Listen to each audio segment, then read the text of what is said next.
So we'll allow this. Welcome to Beyond the Fundamentals. Welcome to everybody who's in the chat.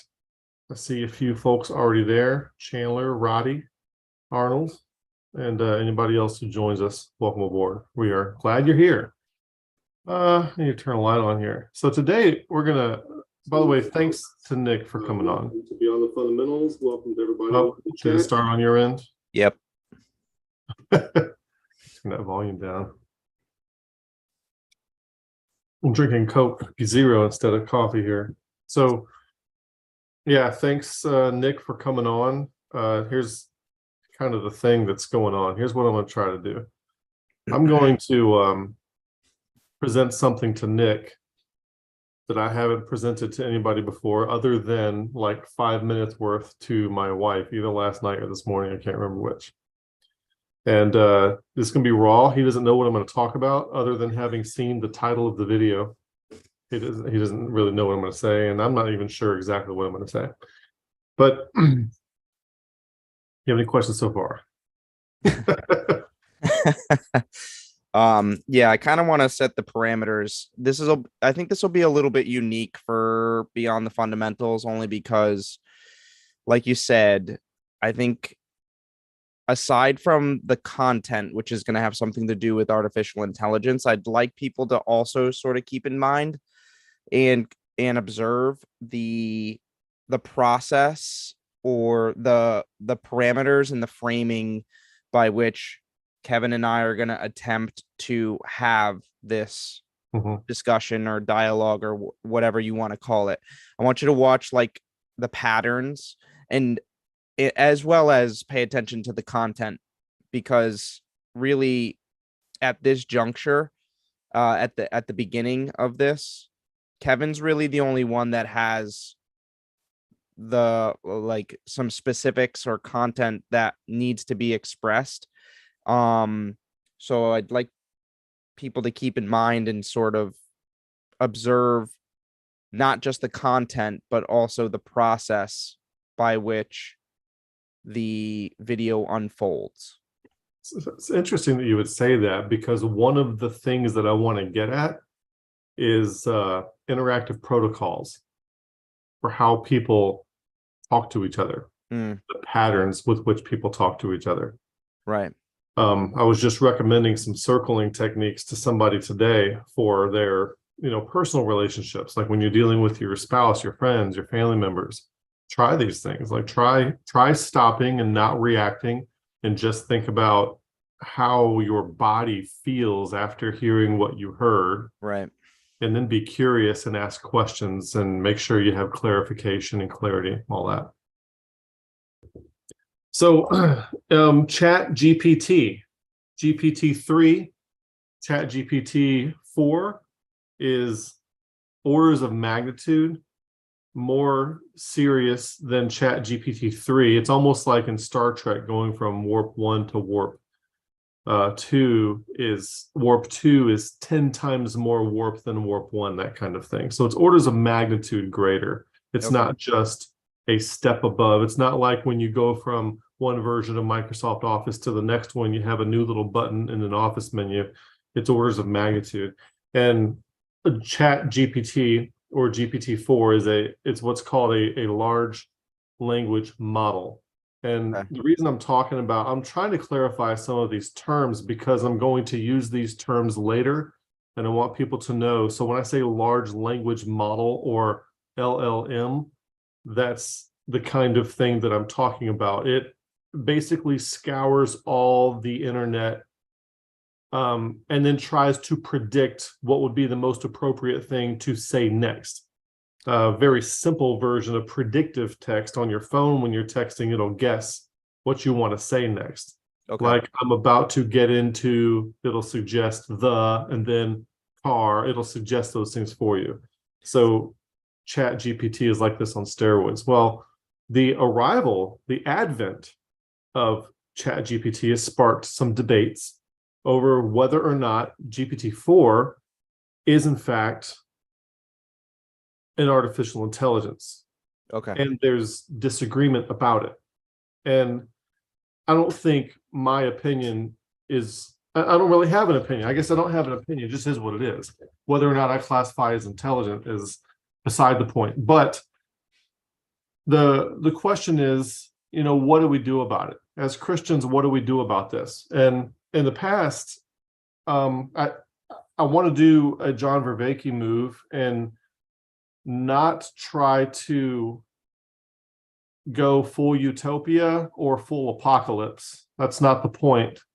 But I do want to make a prediction on something that I think will happen. Mm-hmm. So what I want to do with this is you, Nick, I want to bounce my ideas off you and then have you hear them and respond to them and see what you think.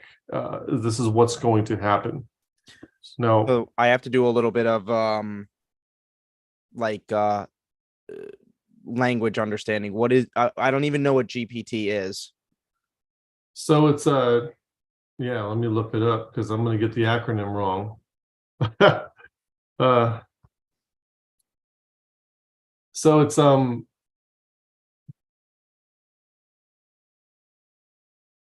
yeah, that wasn't what I expected to find. I thought it was a general something.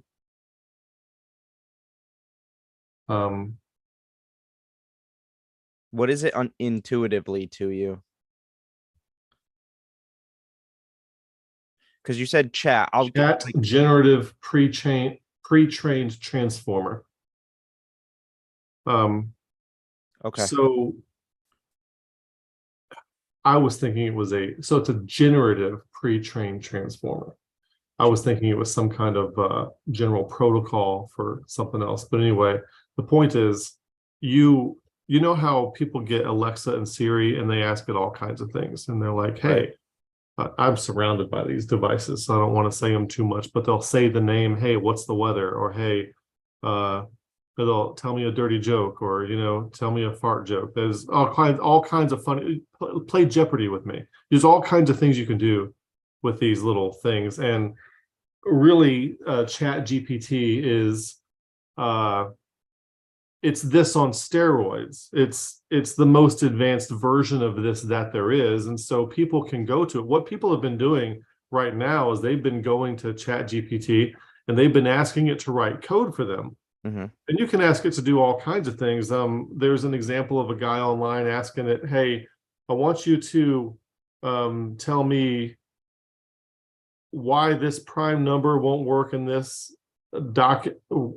equation, but also put it in the form of a poem." And GPT-4 could do it. Wow. GPT-3 could not. So it can format. So it can take in linguistic information, not necessarily semantic information. It doesn't necessarily know what it means, right? Down the levels of knowing, but whatever, that's later. But it takes a collection of, it has a database of language, and then it can regurgitate or output that language in different formats, like a soliloquy or something, or some sort of poetry, or and it's not good at some things. Like, it doesn't draw very well, and surprisingly, for all it can do, it seems to be bad at basic arithmetic. Really? But it's strange. It's very strange. But so here's what I did. Like, I watched videos of lots of guys. I work in IT, so lots of people are using this for, hey, tell me how to secure this kind of cybersecurity vulnerability. Mm-hmm. It'll tell you, and you can Google these things, right? But this is like, it's like the Priceline or the Expedia of Google or something. Instead of having to look at one result at a time, Right. it basically is going to give you the combination of all the best results that there is in one shot. And it's like a dialogue. It's talking to you and it's generating text that has never been combined in that way ever before. Right. So it's not something that's out there in that form now. Okay. So there's a video where a guy builds an entire website in HTML, JavaScript, just by telling ChatGPT what he wants, and it provides the code for him. So it's going to replace a lot of skill sets. It's also going to enable people to the problem of storing and retaining knowledge and finding answers, like in an academic situation. So you're trying to pass law school or medical school. Right. You're going to have this at your Oh my toes. gosh. But the Chat GPT-4 scores in the 90th percentile, top 10% of the bar exam all the time. Wow. See? Okay. This kind of thing. Okay. So I went to it and I asked it, hey, give me some good arguments against limited atonement. And it and it popped out 4 paragraphs, numbered them. Of all of your videos?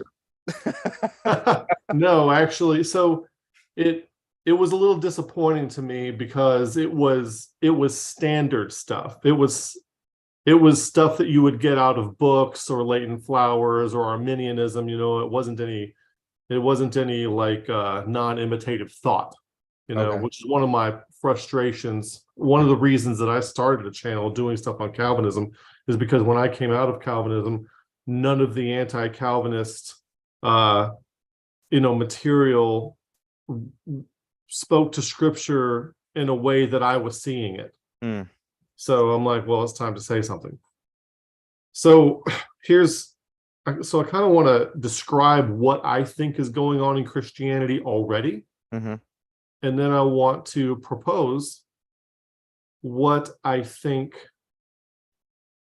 is going to happen with the advent of AI. And let's whether or not this is genuine AI or AGI, because Roddy's asking, does AI mean self-awareness? Okay. Different people define AI in different ways. And one of the things in studying AI is that we are learning a lot about ourselves, like our own cognition, because we realize what we are missing. And as John Vervaeke is always pointing out, something that we're pretty good at that we can't teach machines to do is recursive relevance realization. We can't get a machine to recognize what's relevant. They can only they have to be programmed, they have to be told what's relevant with regard to a goal that we give it. So it cannot determine what's relevant with something that it cares about. And that's a problem.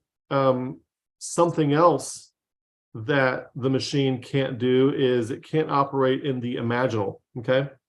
So say, what is the imaginal? I'm not talking about the imaginary, but so I have 2 devices here. And I don't know if anybody can see these, but I have a little key ring, and then I have a 1/4 inch to 1/8 inch adapter for musical instruments, right? So if I were to put these in my pocket, I might even put it in this pocket up here. But if I put these in my pocket in my jeans here, and you tell me, now Nick, you tell me to reach in my pocket and get one. Which one you want me to get? Oh, pull out the 1/8 inch adapter. Okay, so I'm gonna pull out the adapter. Now, what's happening in my mind right now is I'm creating an imaginal version of that 1/8 inch adapter that I can't see. Right. See, I'm imagining it and I'm comparing that imagination with what my fingers feel, and then I can pull it out. Right. So that's the difference between imaginary and imaginal. Imaginary is, things that don't exist, but imaginal can also exist if you're trying to build something. Like I want to put a shelf on the wall right there, and you have an imaginal conception, like a vision of how the shelf is going to look by the time you're finished. Right. And then you create the plan and the map and that kind of thing. So we have a difficult time. Like those are little things that we do all the time that once you start trying to build AI, we're finding that AI does not do those things very well, but we do them on the norm all the time.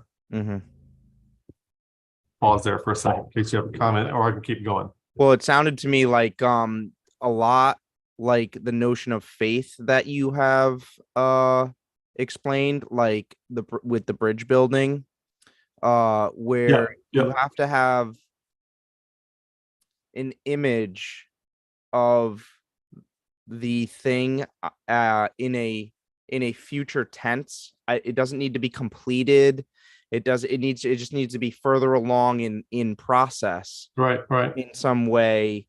in cast out into the future, and it's funny because it's almost like your cognition as your body sort of follows that imaginal anticipation Yep. of Yep. um whatever it is you're pursuing, I guess you could say. So there's a lot of crossover there, I think, with the cognitive language Yep. or AI language or whatever you want to call it, and I guess you could say biblical language or religious language. So yeah, I mean, the Bible says where there's no vision, the people perish. And people have to be aiming towards something Mm-hmm. in order to, that human spirit. They have to be aspiring towards something. And so where there's no vision, the people perish, you could say that that's a cognitive science phrase that says where you cannot operate in the imaginal, you will perish. You see? And that imaginal space is something like faith, where it's not this, the new atheist where we believe in sky daddy things that can't be proven. It's a way that we have to operate. Like you have faith in a spouse, like me and Paula, we envision ourselves together in the future interacting in a particular way, and we continue to move toward that. Yeah. So it sounds like we're kind of separating a little bit from like what like human cognition can do versus what we're saying AI can do. And one of the other things that just the difficulties of AI is basically teaching us what we're doing. Because we're discovering what we're not able to make it do. What are we doing that we can't make it do? And that's where we learn these things. So one of the other things that just occurred to me that it can't do, AI, is we just drew out a little bit of a scenario and had a little demonstration of your ability to use the functionality of your imaginal power in order to act in the world in some way. We linked that to faith, and faith is very tightly knit to meaningfulness, what it means to you. And so, one of the imaginal things that I think that I did when you presented the object to me was I asked myself the question, what does this object mean to me? And what it meant to me was one of the things I was able to do was draw inference of where does this thing come from. So in my imaginal space, I imagined like some sort of a hand worker or some sort of a person manufacturing this thing. I can't see a space or a world where like a machine could be could number one infer meaning at all, or at least apart from like semantic meaning. But I took like a not a future tense meaning of what could I do with this thing, but like a past tense chain of events of where does this thing come from, and tried to draw some meaningful inference about that. Like, so what does that imply for me? Like, could I make something like that? Because I've got something kind of like that right here. My stuff's better. So that's another thing that I think that the imaginal space has the power to do, is not just to propel us forward in terms of action, but also infer what something might mean to us in a history or a sequence of events in the past. I don't think a computer asks itself, or an artificial intelligence asks itself, where does the object come from? So we extrapolate an origin story. Exactly. When we encounter things. Exactly. And I think that's actually a really good point.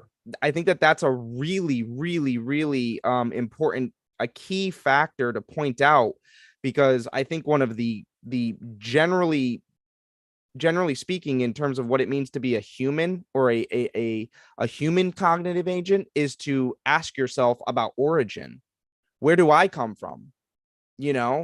it's like we naturally asked that kind of a question impulsively. We've been doing Yeah. Where did I come from? Exactly. So when we have an object put in front of us, it's like we use our imaginal space to infer, where does this thing come from?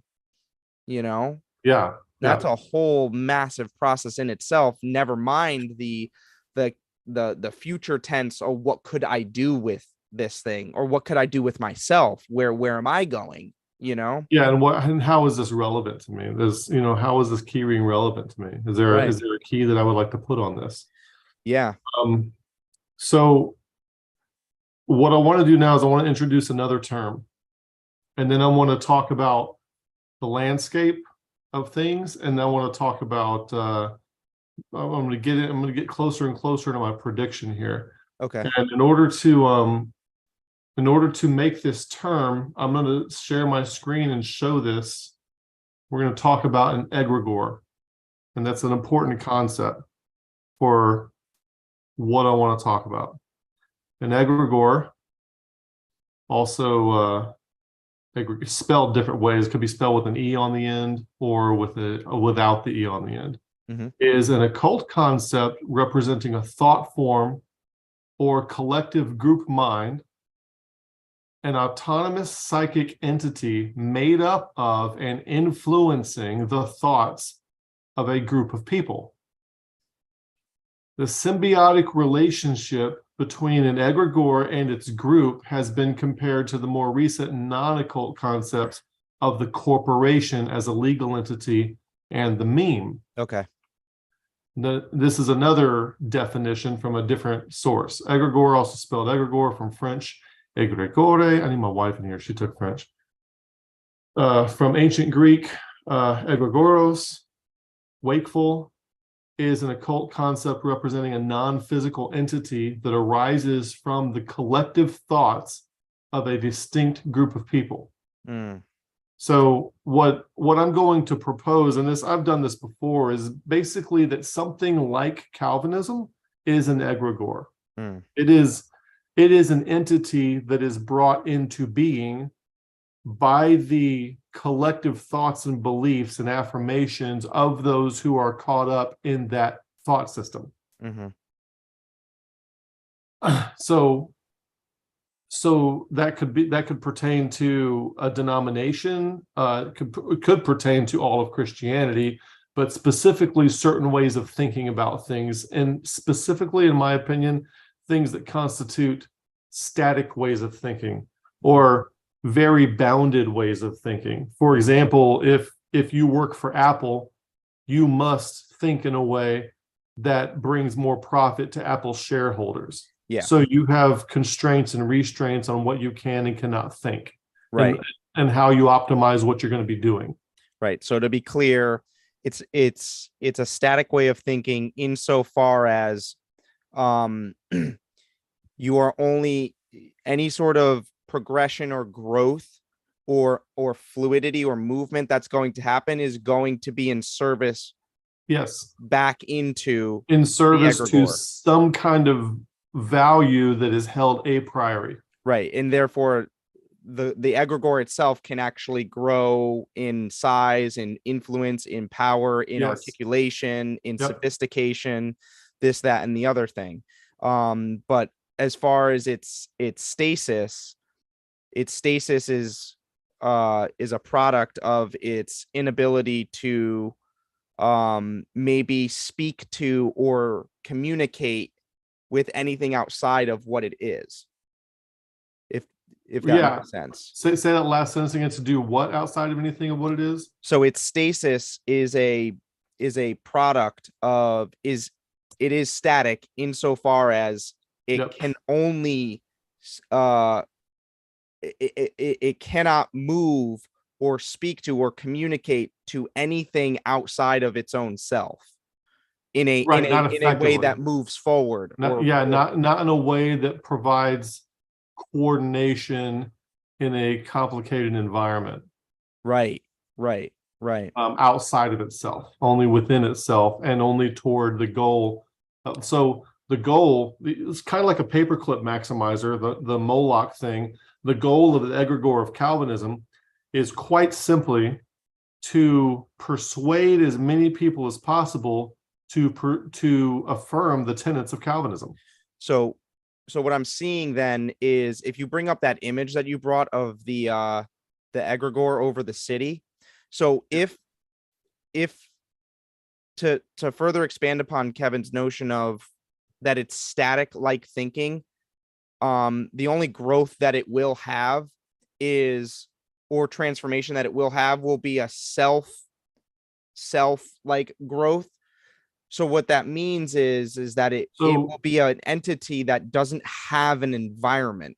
So when you look at that image, you see that the egregore is very obviously a thing that does not fit inside of the context of the environment, which is why it's keyword context. Yes.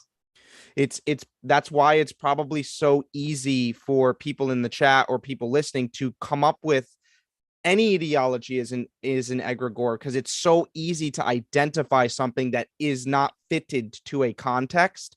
So like something like Calvinism, once you identify it as an egregore in and of itself, you would know that it has no place in like the real world. It has no environment that it's fitted, nested nicely into. It's just that for linguistic reasons and offshooting reasons, people would say, well, its environment is Christianity. You know what I'm saying? Right. It camouflages itself within an environment of Christianity or Christendom. Yeah, you would say that, but I would say the context. So that doesn't have any real context, except so there's like a fabricated context of Calvinism. Yes. Egregore. Yes. So in the same way that the context of high fructose corn syrup is in corn, that's the actual context, but it gets decontextualized and put into Captain Crunch, you see, and Mountain Dew, you see. Yes. And so it is a completely synthetic context that does not exist in the natural world as it is found. Right. Okay. So instead of an imaginal context, it's an imaginary context. Yes. You see? Yes. But that's a very good thing that you brought up context. That's something we want to get onto. So what part of the proposal is that Calvinism as an egregore or provisionism, doesn't matter what it constitutes an AI in much the same way that a market constitutes an AI or a distributed cognition. And so it's an intelligence of a sort. It is optimized for one particular thing. So an intelligence is anything that can optimize toward a particular goal. The problem is, now I'm going to steal some language from John Vervaeke here, because he brings up a really good point, because you need a triad of things working together in order to have what you might call ethical behavior. And what he says, the triad that needs to come together is intelligence and rationalism together. And intelligence and rational. If you have intelligence without rationalism, you think ratio, the ability to put things in proper proportion. Right. Intelligence without rationalism results in an increased capacity for self-deception. So you can be very intelligent, but if you're irrational, you will just self-deceive. So it turns out intelligence in humans is pretty fixed concept, but rationalism is very fluid and very dynamic. You can train to become much more rational, but if your IQ is 117, it's probably going to be around 117 all your life until you start going senile.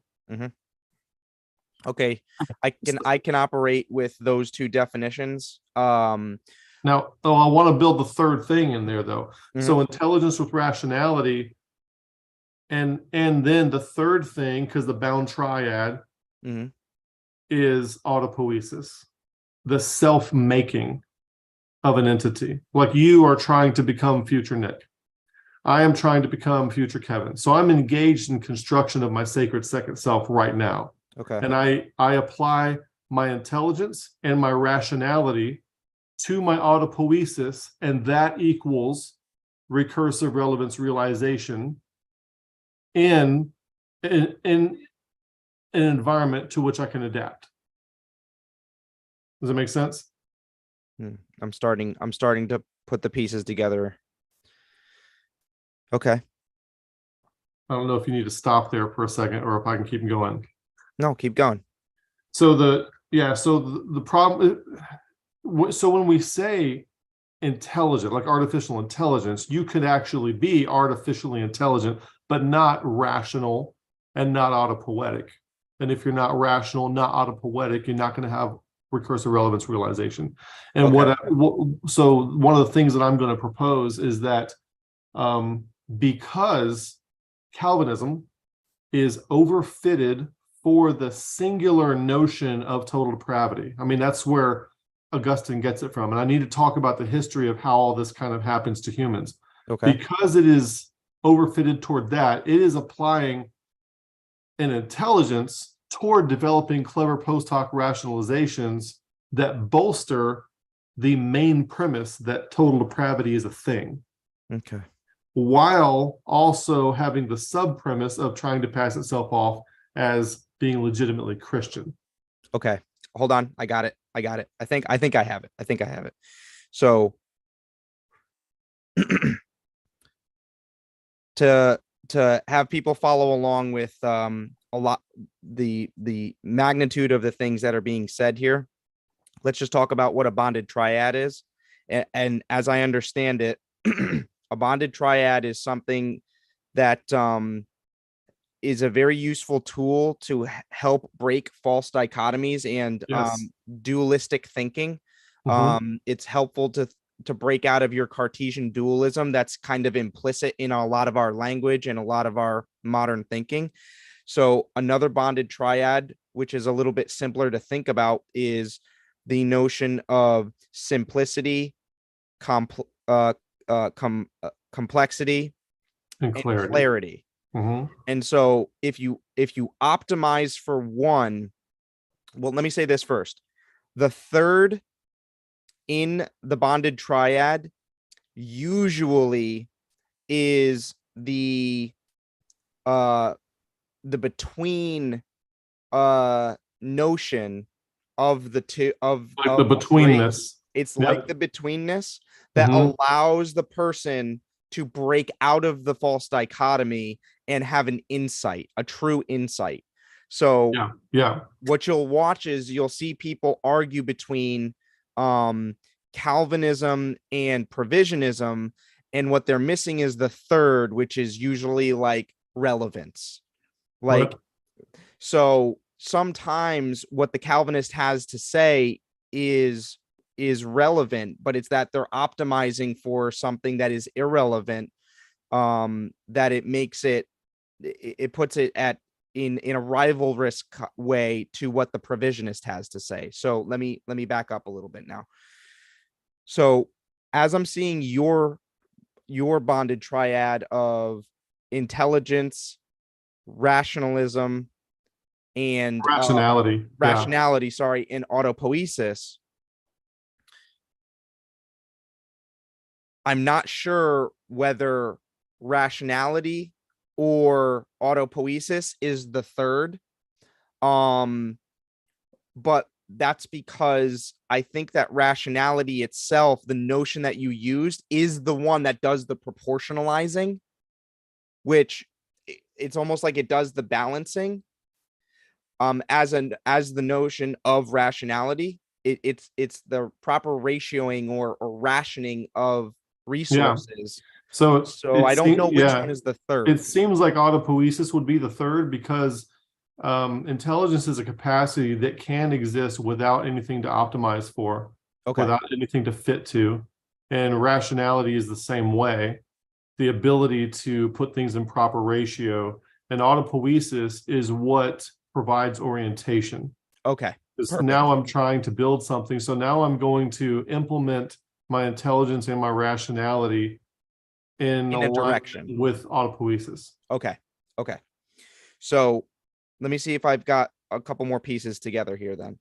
So the intelligence part is, I think, pretty clearly in the with the content of Calvinism, is Calvinism's ability to use propositional logic or propositional semantics sophistry in order to string together layers of semantic meaning that have an output that might seem like it's deep or it's saying something true about the world.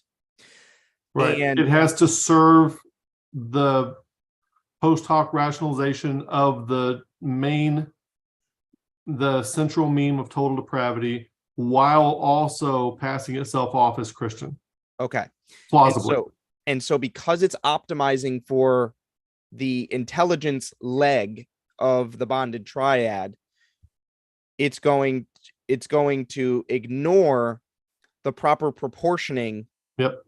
and the rationality, which would provide it the proper context Yes. and relevance within an environment. And we've Right, already said that right. an egregore is a thing that is not properly placed in an environment. Okay. Right. So in the rationality leg, it's very weak and ignored and therefore out of context. Now let's move over to the autopoiesis leg or part of the triad. So because Calvinism is ignoring the second leg, it will inherently have a disproportional third. And so the disproportional third, the product of it in the Calvinism example is that it has no ability to realize itself, to see itself, to transform itself, to see itself from a future a futuristic right. So way.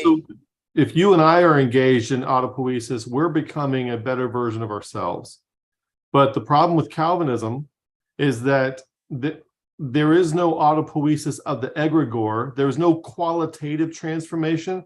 There's only a quantitative change of how many clever post hoc rationalizations exist to justify it. Right. And thus adding to the layers of its intelligence. Right. And so as a Calvinist, my orientation is toward the bolstering of the egregore, not toward becoming, not toward being or becoming, not toward autopoiesis. Hence the lack of autopoiesis. Yes, so there is no autopoiesis and there is no rationality. And then because there's no growth or attention given to the autopoiesis, it takes you only further and further out of context and sacrifices more and more of the rationality, making it more intelligent and more intelligent. And it makes it's like a paperclip maximizer. Paperclips are useful to a degree, but if you have a paperclip maximizer that has been programmed to turn everything into paperclips and to also get better at turning everything into paperclips, then eventually it's going to turn the whole universe into paperclips, and that's not a good thing to aim for.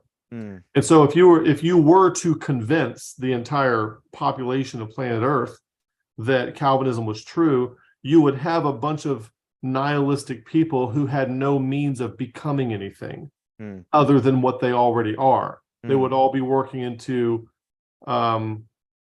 to optimize. They would be working toward the goal of optimizing to bolster the egregore itself. Right. So hence the stasis. There would be a static way of thinking. Right. It flattens everything out to a point where nothing is any more dynamic or useful than anything else, because everything is very what do they call it? Like there's tunnel vision in terms of what can be done, what should be done, and what could be done. Yes, extreme tunnel vision. And as a matter of fact, some people call a worldview that is ideological, they call it a reality tunnel. And that blocks off the ability for the imaginal to take place then, because the imaginal is a visionary space. Right. So the imaginal can't take the only imaginal thing that takes place in Calvinism is strategies for how to take over non-Calvinist churches. So it's like, well, what if we're linking the imaginal space with the ability to do faithing, if you will, or believing, I guess is Mhm. the verb, then it puts into question the dynamic of their faith, their ability to keep Yes, faith. yes, definitely, definitely. So biblical faith is, as we know, not just affirmation of propositions. Biblical faith is something much more intense than that. It's much more like the faith that you have in a when you're building a bridge or in a marriage or something like that. It's a substance, like tangible things, like the substance of things hoped for, Hopeful, like the evidence of imaginal things space. not seen. When Yeah, you're using the vision to anticipate with your yes, cognition the thing that you're going to hopefully see. The yeah. words Faith is hope. anticipatory of becoming. Yeah, yeah. And so the problem with a static system is that it overestimates its capacity to pre-specify relevance. Okay, so Mm, in 16, in other words, like this, what is relevant today? Well, in 1689, did they know what would be relevant today? But when you write down the confession, the London Baptist Confession of 1689, they are, and you expect people to keep using that for 300 years, 400 years, you are overestimating your capacity to specify what will be relevant in the future. right. See? And when those things, that relevance turns out not to be predictable by those people in 1689, they are left with nothing because they don't have that generative capacity for how to generate stuff. Mm. So what I want to do is emphasize this fact that it's a collective group mind. So what I would see Calvinism as is an egregore. It's basically like a computer, and it enlists, it basically dehumanizes people. It captures people and dehumanizes them and turns them into cores of its processor. Hmm. That makes sense? Okay. So because the egregore is not a physical entity, it only exists in the collective minds of those who affirm it. Mm. But it is a thing because of that. So I'm going to share something with you here. This is a statement from a commenter on Adrian's channel. All right. I've been talking with Adrian. She shared some of these comments with me. I want to show you what a Calvinist said when she spoke against Calvinism. This person calling themselves JC, which I would suspect is John Calvin, not Jesus Christ, the wrong JC. You have 124 subscribers and think you can wax eloquent on Calvinism. 500 plus years of biblical history. Isn't Christianity 2,000 years old? Anyway, from the Reformers to the Puritans, Baptists, Presbyterians, scholars such as Whitefield, Spurgeon, Martin Lloyd-Jones, Thomas Watson, John Knox, and so on. So what are these people? What these are is these people, without these people, this guy would not have Calvinism, you see? So what these people are, the Puritans, the Baptists, the Presbyterian, John Knox, Martin Lloyd-Jones, they are all processor cores of the egregore of Calvinism, who have devoted themselves to developing clever post hoc rationalizations to justify the central meme of total depravity. And so we talk a little bit more about that. And then he goes on to say, and that's one of my main points, though, is that people are captive to the egregore. And instead of using their own processing power mixed with rationality, mixed with autopoiesis to become more like Christ, they have now committed all of their processing power to bolstering the egregore. So people like J.D. Martin and James White and people like that, they have no individuality, or they aren't becoming anything. Does that make sense? Except more of the self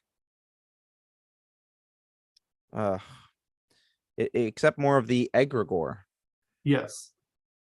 They're bolstering the egregore, and that is the Well, only purpose that they serve. Actually,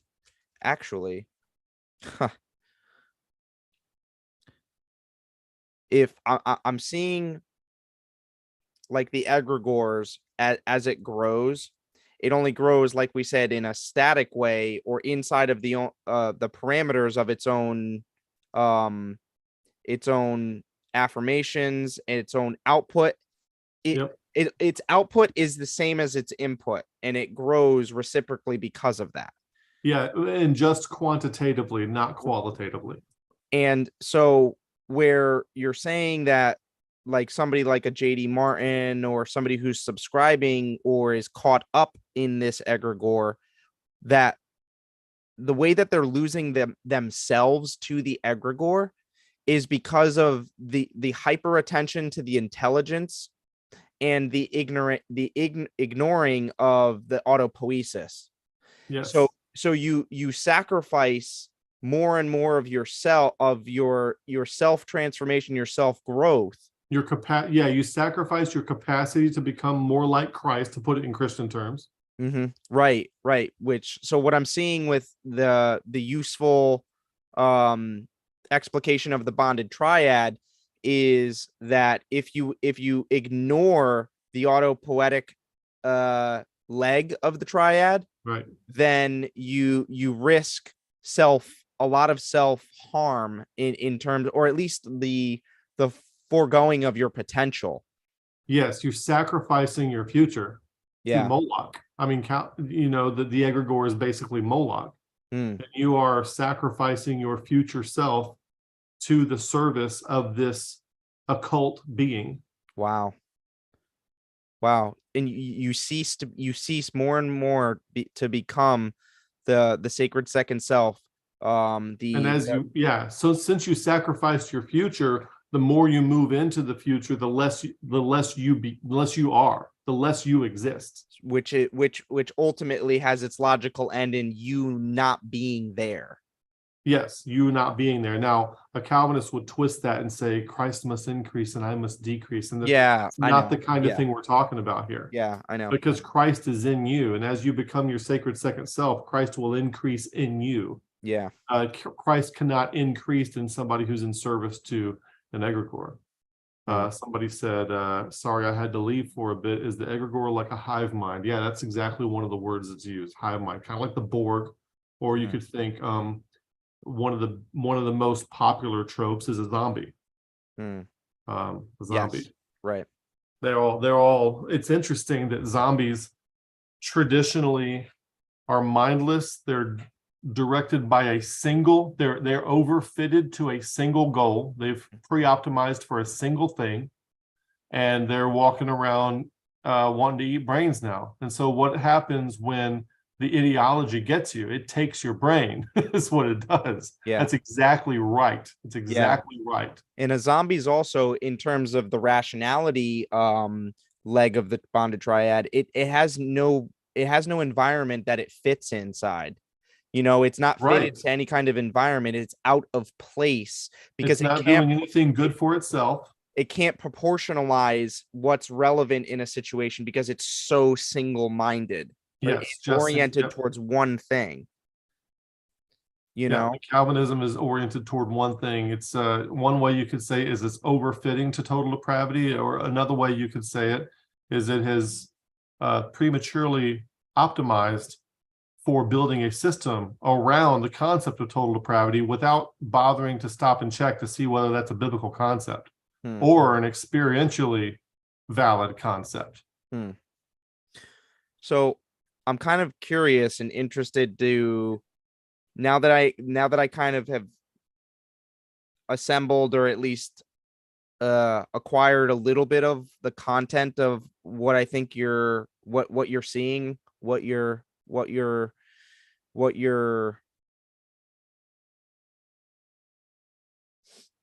kind of putting together. I'm like seeing it take shape a little bit. I'm curious as to where you think this is going, or like what the future holds. So that's what I want to get to. I want to propose that. I want to give one more little background explanation, and then I want to get to the proposal of what I think is going to happen with AI. Okay. Yeah, I'm interested. So the background information is this. Most of humanity has been illiterate. So literacy, we don't realize this looking back, right? We were born into a society where Christianity has been optimizing toward, it's under a puzzle now, toward optimizing all the semantically disambiguated propositional conclusions in the correct order to have the systematic theology. We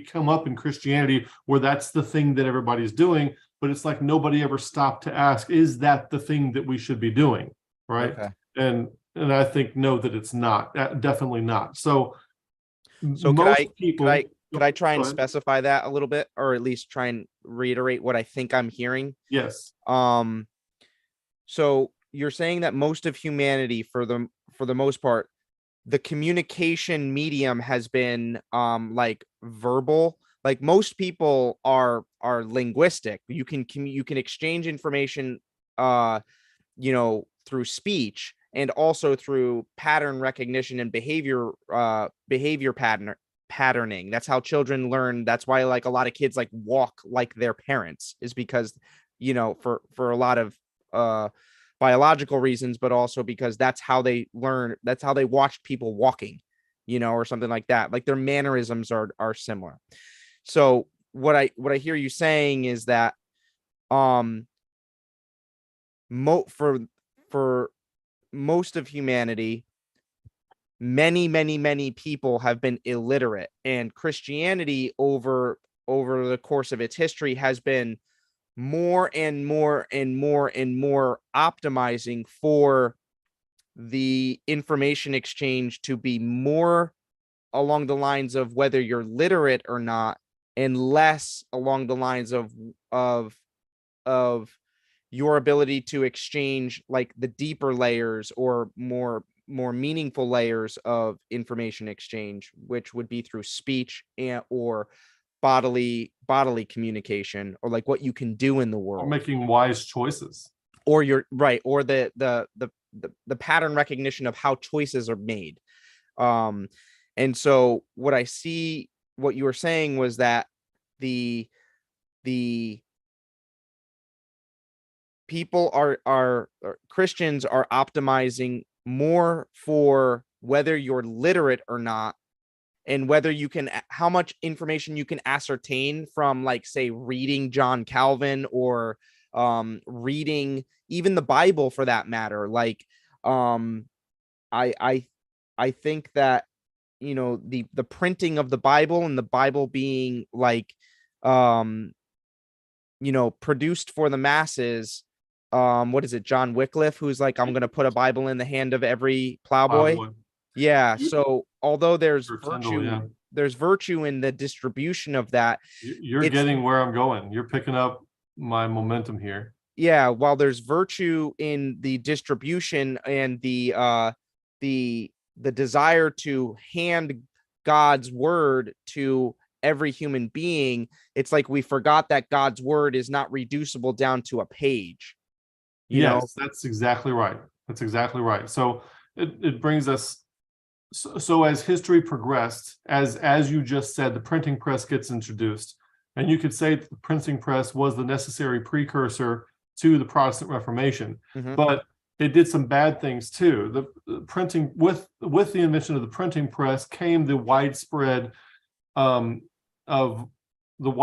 of literacy. So when Augustine invented what later became Calvinism, it doesn't really have any place to live, because there aren't a whole lot, there aren't a whole lot of literate people to capture all the systematic of it. Wow. Because Christianity is more practiced than it is affirmational beliefs, Right. So I'm going to church, I'm praying, I'm thinking about the Stations of the Cross, that kind of thing, and then there's some influence of the mystics and stuff like that. So all this is going on.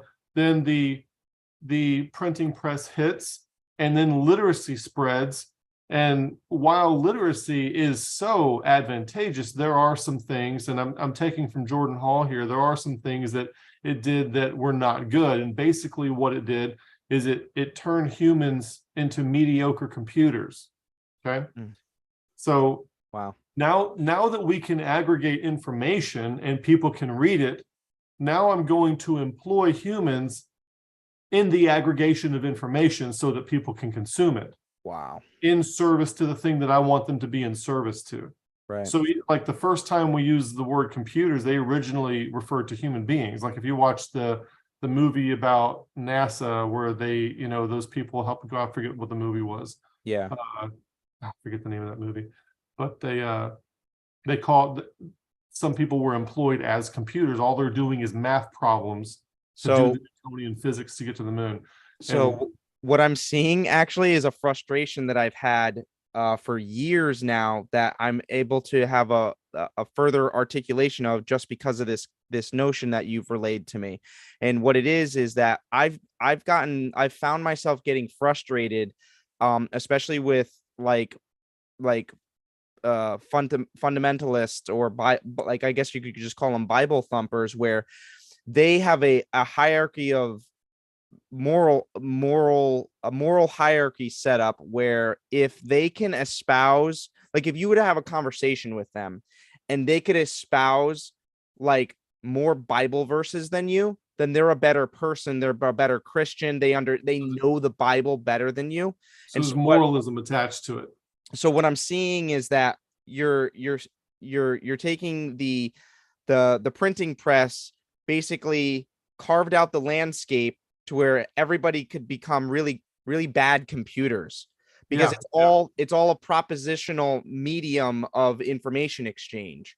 And yep. so what the image I have in my mind is like somebody, uh the Protestant Reformation creating a hierarchy of value where the person who can become the Bible as the book the most is the best Christian. And so what I've had conversations with Or Christians, I would say the person that could employ the Bible in service to the chosen ideology.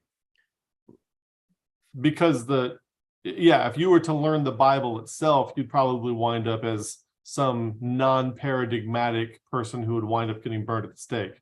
here's a good example. Have you seen the Book of Eli with Denzel Washington? Yes, love You know it. how he can recite the entire Bible from cover? Yes, Okay. yes. It's like as if this is what the goal is to become a completely reduced and propositional entity.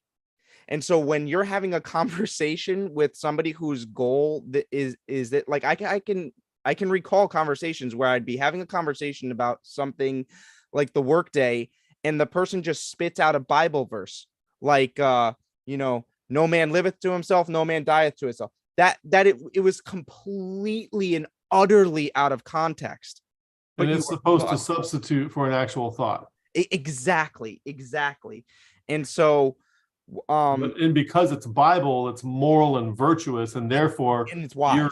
you're the devil if you say anything about the inappropriateness of having said that. Exactly. And so what I'm seeing is like the the the radical optimization um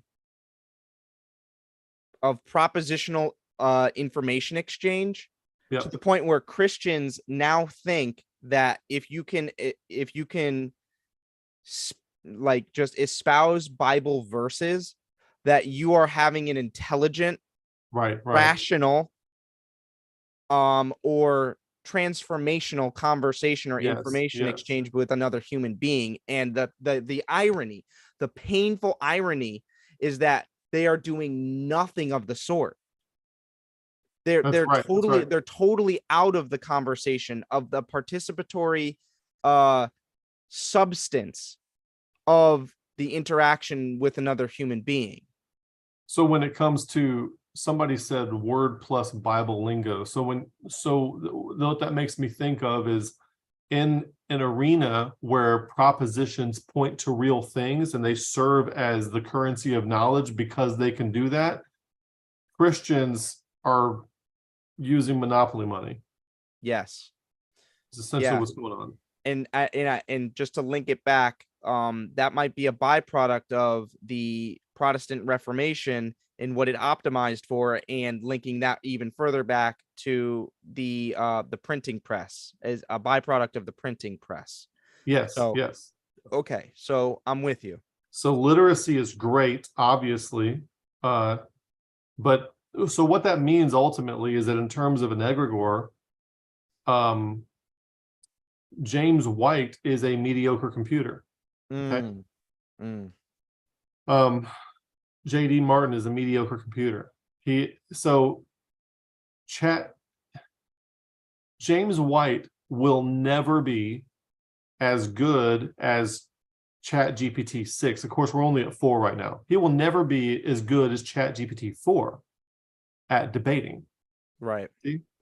So here now these people are out of context. They are mediocre computers. They're not real people. They're Pinocchio, and they haven't become a real boy, and they're never going to become a real boy and even some people that come out of Calvinism still fail to be a real boy. Like, oh, I was a Calvinist for 9 years, and now thankfully I got out of it. But they're still in that propositional, I'm just serving a different egregore now, you see? Yeah, they're in the propositional landscape. Let's Now call it I'm that. serving the egregore of provisionism, and there's still no rationality. There's still no autopoiesis. Okay, gotcha. And so my prediction, this is a simple prediction.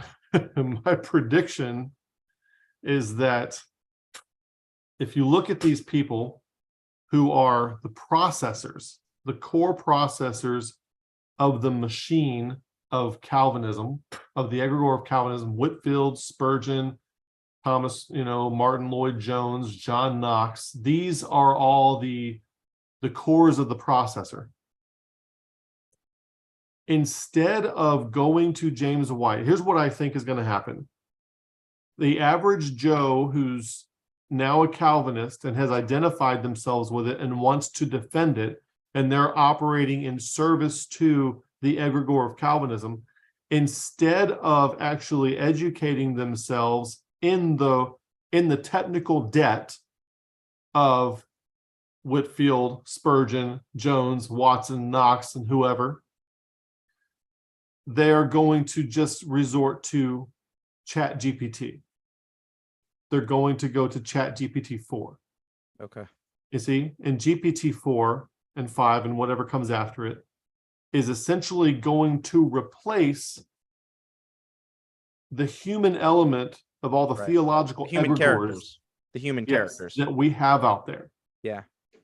So there will be no need for, if you're trying to affirm Calvinism, there will be no need for a James White anymore. If you're trying to go against Calvinism, there will be no need for a Leighton Flowers anymore, because all they're doing is formulaic processing of clever post hoc rationalizations optimized for a single goal, which is not autopoietic. Wow. And that can easily be replaced by a machine. Wow. And so this can go two ways.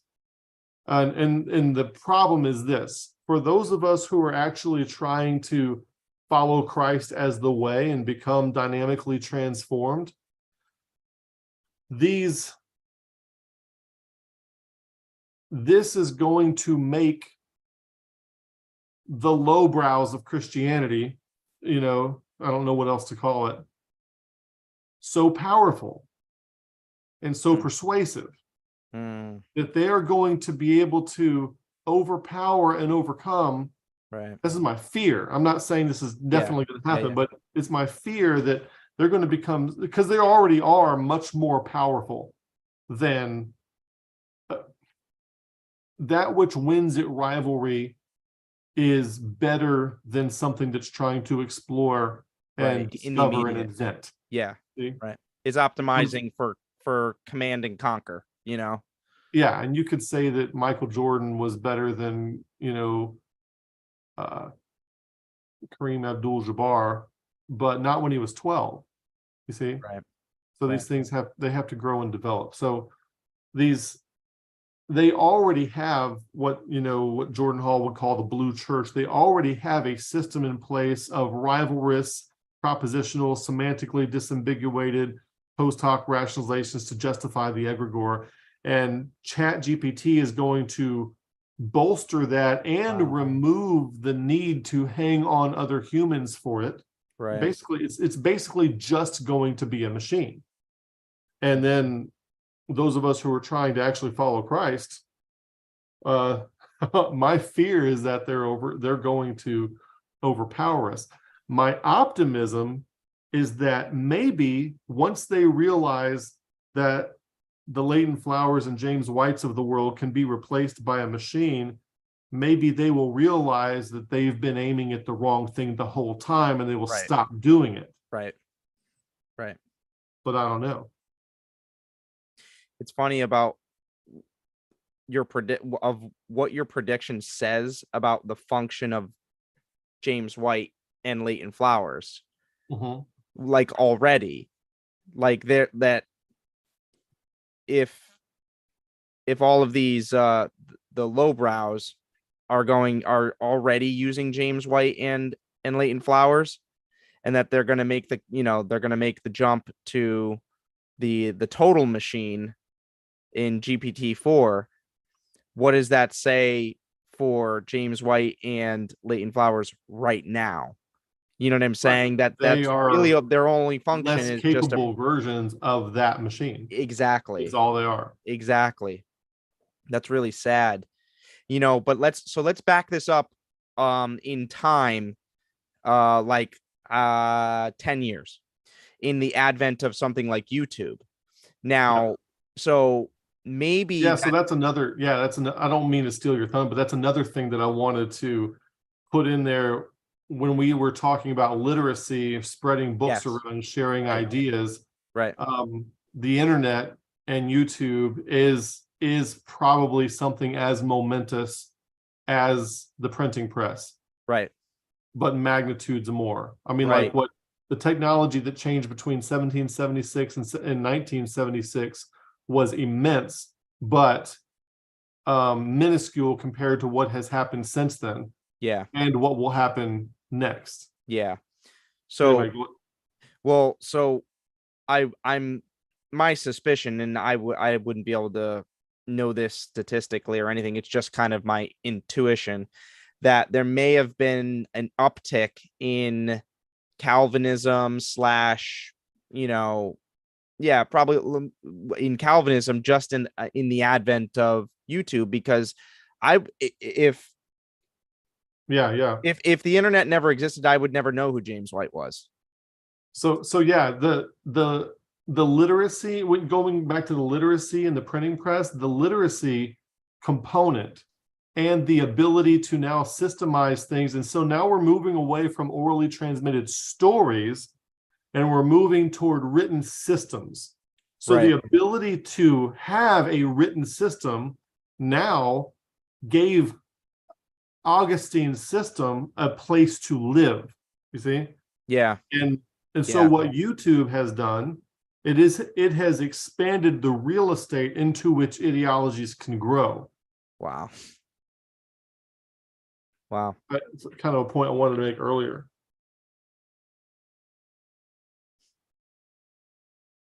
But I didn't mean to cut you off. No, this is kind of all flushing in. This is kind of so I don't want to prematurely zoom out of the whole context and allow my whole environment to bring me back into reality. But I do feel like people who are on YouTube all the time and watching Soteriology 101 or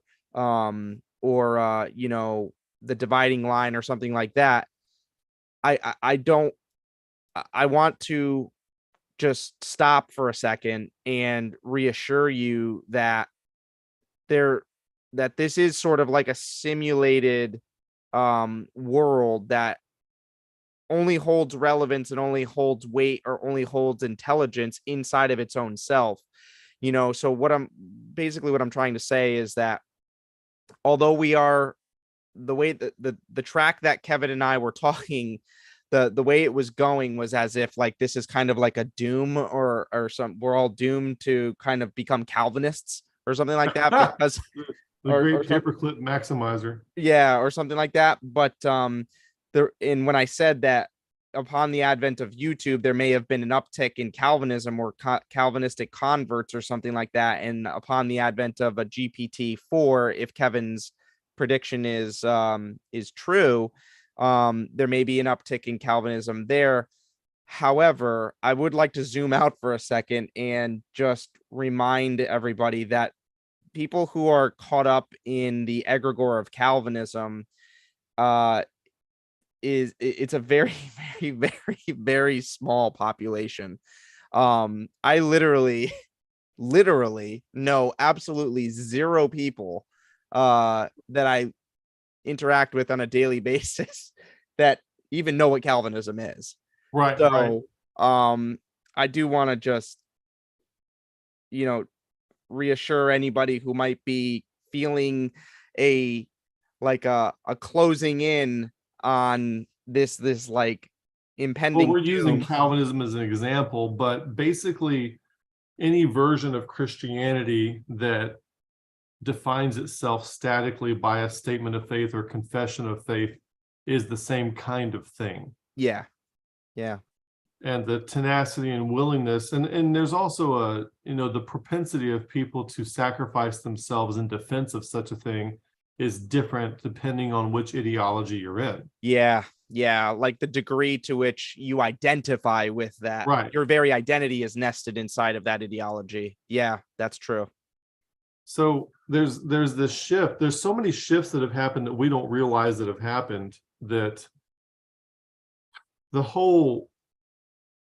the way people interact on the internet, it's so mean and divisive and hateful. And you can't, there's no perspective sharing, there's no perspectival sharing. But at the same time, the internet also made so much information available. So Yeah. really, when it comes to a seminary trained pastor, previously, if you back up before YouTube and think, like, I have Logos Bible software open right here, okay? What can I get in Logos Bible software? Just about every mainstream commentary there is, every mainstream study Bible, every mainstream Bible commentary, and the ones that aren't mainstream, I can get on Kindle. I have them all at my fingertips right here. And so when a pastor standing behind a pulpit said something in 1974 that, this is the Greek word from which we get the word for dynamite, nobody's really going to do anything about that. How many people are going to go home and pull out their Young's Analytical Concordance and look that up? See, Right. Not very many. But now we can validate and verify what the pastor says in real time with just a couple of clicks and some very advanced Bible apps that you can have on your phone. Yeah. In other words, all the information that can be retained in someone's head as a result of going to seminary is now available to anyone. Yeah. So seminary is no longer about having an edge advantage on quantity of knowledge over Right. the parishioners. It's no longer about that. It simply tells people that you were able to endure some kind of regimen for a certain amount of time and pass successfully and get a gold star. You know what I'm saying? Which is not nothing. It's not nothing. But there is no that information gap isn't there anymore. And it's good and bad, because now people can be held accountable for what they say, but you used to kind of have to work for knowledge. Yeah. And put something into it. Yeah, and let's just be clear, like, we're strictly talking about propositional knowledge here, like a propositional knowledge landscape here, where, I think that ultimately, that notion ultimately will be the guardian of this this whole epidemic, you know what I mean, or pandemic, of ideological takeover, is that what the Achilles heel of ideological thinking or propositional thinking or the static thinking that we've been talking about is that it cannot produce meaning in life, and it cannot produce a powerful, agentic, fulfilled person, because, as you so nicely laid out, it ignores all rationality and self-growth and autopoiesis, which is such a great triad. I Yeah. love that. I'm gonna think about that a lot more. There's a video out there where John Vervaeke is talking about AI and his predictions about AI, and I found that to be very helpful. There's also some videos that he and Jordan Hall have about the future of governance. And Mhm. one of the things that I like to do is I like to watch videos that ostensibly have nothing to do with Christianity, Yeah. but I can take the concepts and exapt them and bring them into the theological and Christian institutional landscape to Yeah. see what the equivalent of that idea is over here, Yes. Yes. um, Yes. so that maybe Christians can learn from it and grow from it in the arena that they care about. Yeah. Yeah. It's one of the things I like to do. You want to watch a movie with me? Sure. What movie are we watching? Um, let's see if I can get this to work here. I don't know if you're going to be able to hear it. Let me know if you're going to be able to hear this. Okay. This is a clip with regard to egregores sucking people up. Mm-hmm. This is a little clip, and I don't know how well it's going to transmit, so you can tell me. I'm going to hit play right now. From War of the Worlds. Can you hear it? Not really. Do I need to? Not really. Okay. I think it's got subtitles anyway. Whoa. H.G. Wells, right? Yeah, yeah. So there's the egregore. And it sucks up young, unsuspecting people into itself. Yeah. And then from thenceforward, they can only serve it. Oh my gosh. Total depravity's true. So Tom Cruise isn't happy about that. So he's trying to look for something to, he's going to get a grenade out of the Humvee and blow it up.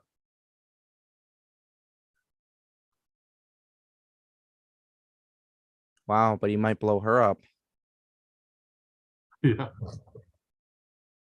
Oh, it's got a shield.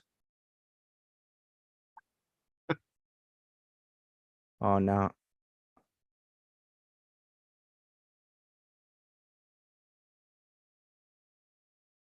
Wow.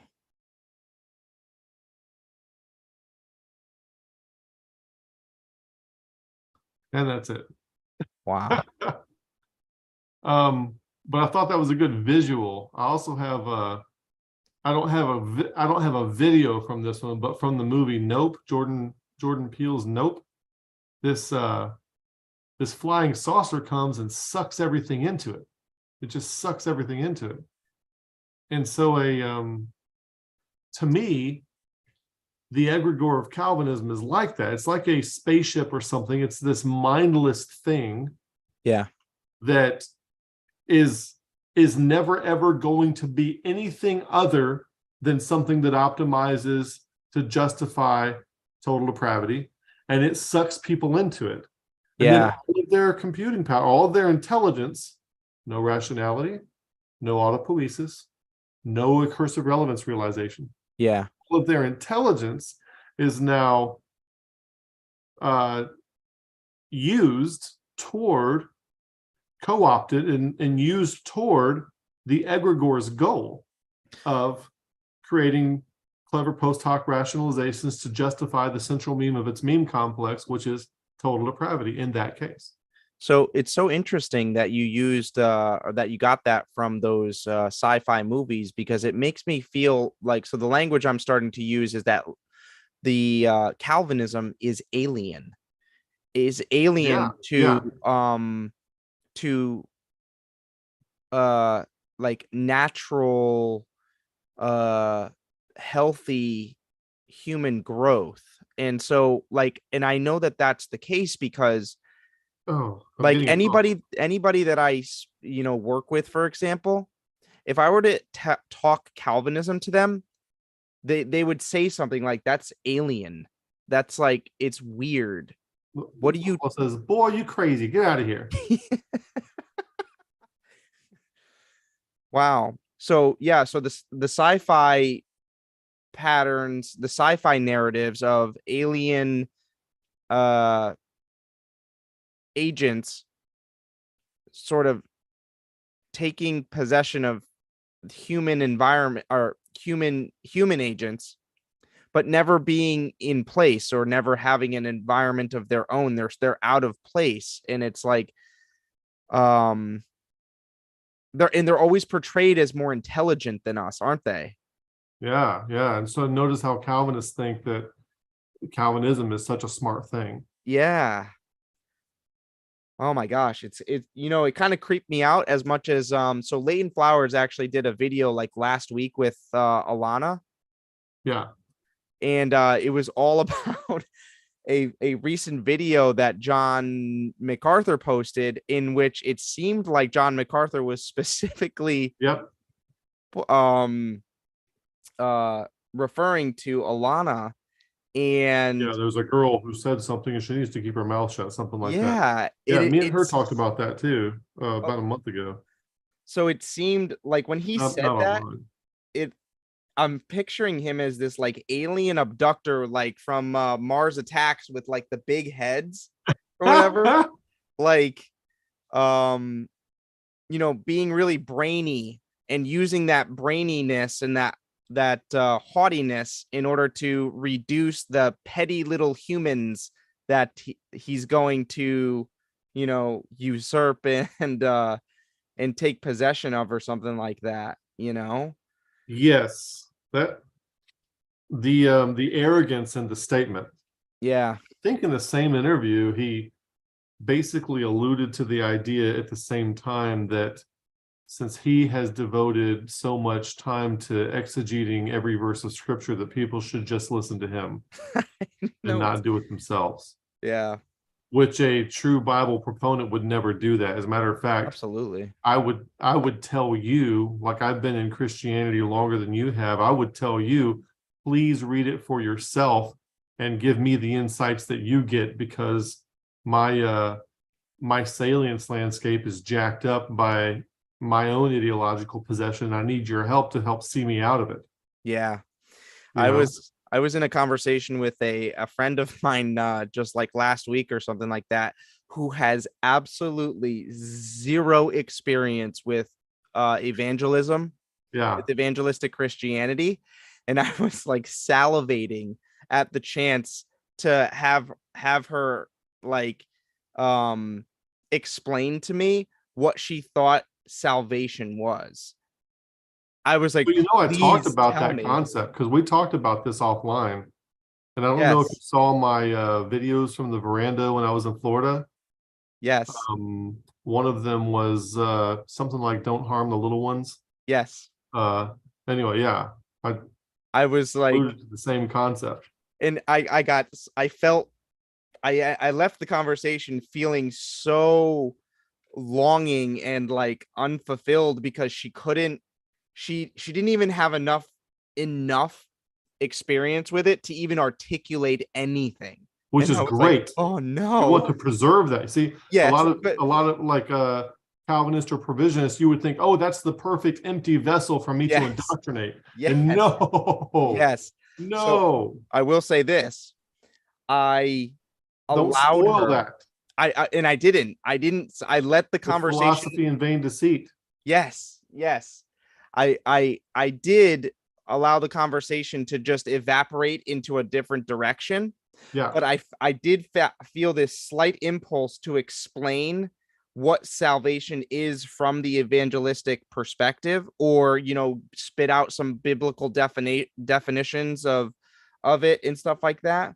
But I didn't, because I felt like such like purity in the fact that yeah. she had it A almost felt like if I theological did that, innocence. yes, it was utter theological innocence. And I found myself simultaneously feeling a sense of like, oh no, I don't get her perspective. I'm not going to get it. I'm not going to ascertain it. But also a sense of like, oh, but I can't spoil anything. So I have to simply let this go. I'm not going to say anything. So it'd be interesting to I bet you could learn something if she were to read the New Testament and tell you what she gets from it. Which I'm trying to That's probably better than any commentary. I'm trying to put to put that in front of her without it seeming like I'm trying to convert her or anything. So what I would like somebody who is literate and intelligent and rational and autopoetic to look at the Bible, who has also never seen the Bible before, but it's difficult because the tropes from the Bible are all through our culture. Yeah. But I would like for them to look at the Bible as if we discovered a new planet and we're reading their religious texts with no inkling whatsoever that they apply to us at all. Right.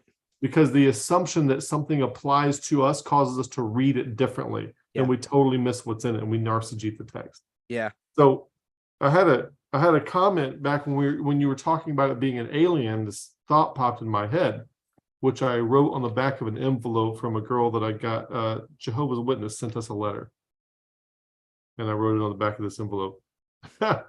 Anyway, I said the egregore of Calvinism is an emergent alien from the parasitic processing, cognitive processing, of people who are not wise enough to prevent self-deception.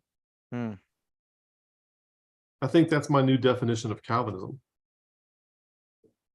Because I've described it before as clever post hoc rationalizations for why scripture isn't true. And this is going to be my new definition. An emergent alien from the parasitic processing of people who are not wise enough to prevent self-deception, which is the goal of cognitive science, is to figure out how we deceive ourselves and try to figure out how to stop doing that. Right. How can we stop deceiving ourselves?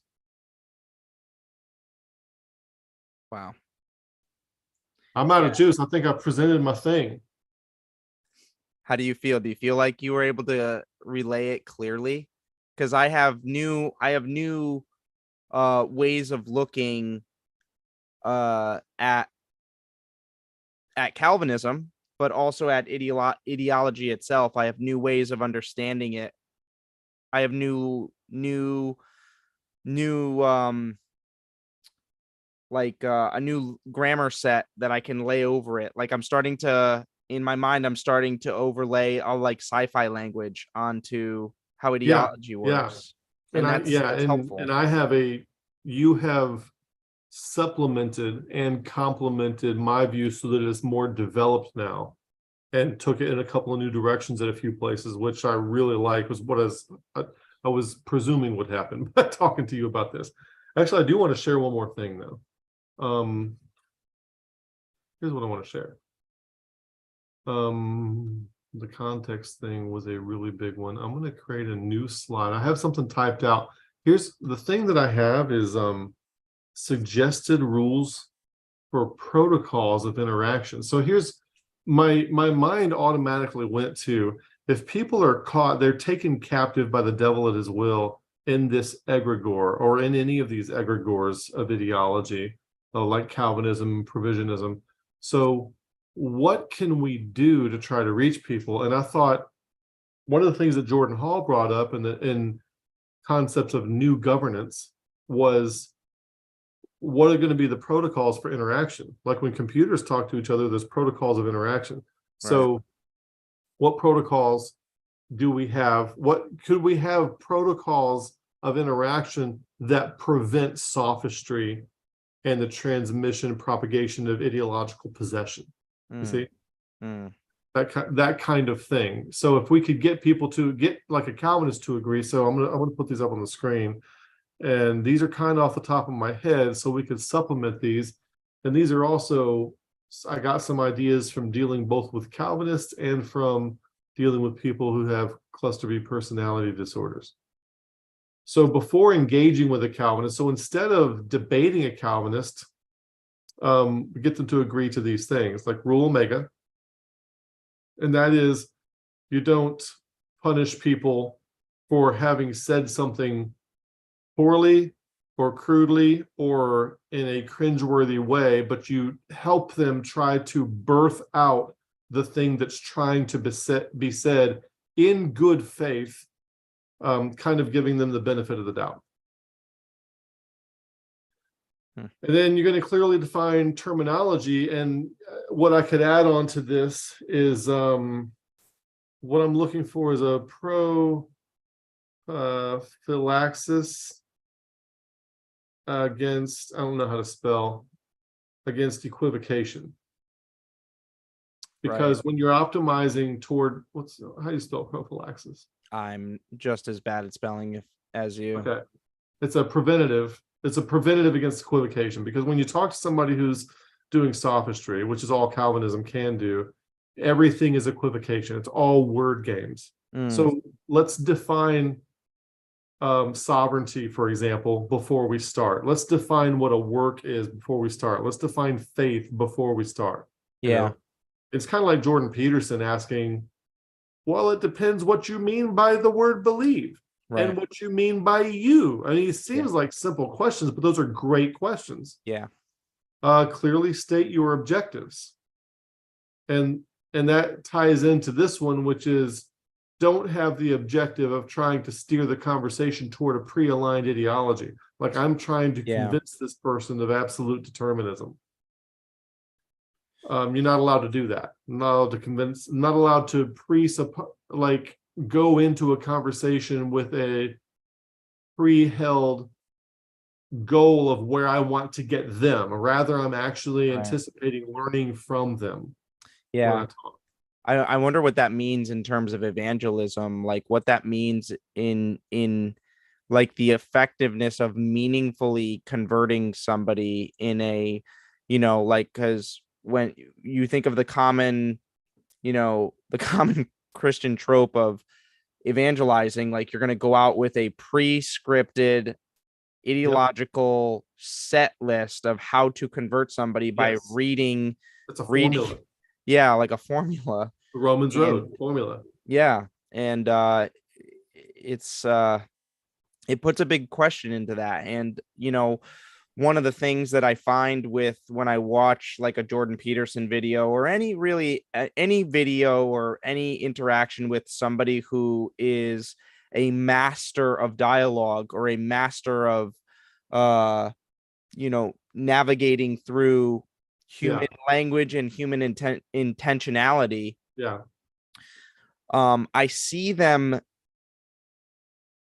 not yielding to expedient information exchange, which equivocation is one of them. Great way to say that. Or sloganeering, So when I hear very wise people or people that I consider to be wise and thoughtful, when I hear them interact with others, I hear them, or I see them getting the person to slow down their language, which is to slow down their information exchange by saying something like, hey, hold on, let's talk about what you mean by sovereignty, because I don't know what that is.